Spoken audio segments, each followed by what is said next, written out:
السلام علیکم دوستوں عید الفطر کے دن 13 چیزیں مسنون ہیں۔ نمبر 1، صبح کو جلدی اٹھنا۔ نمبر 2، مسواک کرنا۔ نمبر 3، غسل کرنا۔ نمبر 4، اپنے پاس جو کپڑے موجود ہوں، نئے ہوں یا پرانے، ان میں سے اچھے کپڑے پہننا۔ نمبر 5، خوشبو لگانا مینس عطر لگانا۔ نمبر 6، عیدگاہ جانے سے پہلے صدقہ فطر ادا کرنا۔ نمبر 7، عیدگاہ جانے سے پہلے اگر میسر ہو تو کھجور کھانا، ورنہ کوئی بھی میٹھی چیز کھانا۔ نمبر 8، خوشی کو ظاہر کرنا اور گنجائش کے مطابق خوب صدقہ دینا۔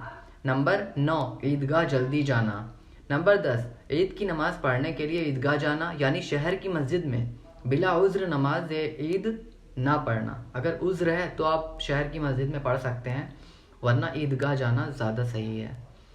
نمبر 12، راستے میں اللہ اکبر لا الہ الا اللہ واللہ اکبر وللہ الحمد آہستہ آواز میں عیدگاہ تک پڑھتے ہوئے جانا۔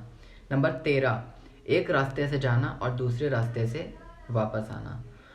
تو دوستو عید الفطر کے 13 چیزیں جو مسنون ہیں وہ اس ویڈیو میں ہم نے شیئر کیا۔ اگر کوئی بھی غلطی لگی ہو ویڈیو میں تو پلیز کامنٹ کر کے ضرور بتائیے گا، کیونکہ ایک مسلمان بھائی پہ فرض ہے، اگر کوئی غلط چیز بول رہا ہے وہ تو اس کو ٹوکنا چاہیے۔ اور چینل کو سبسکرائب کریے۔ جزاک اللہ خیر۔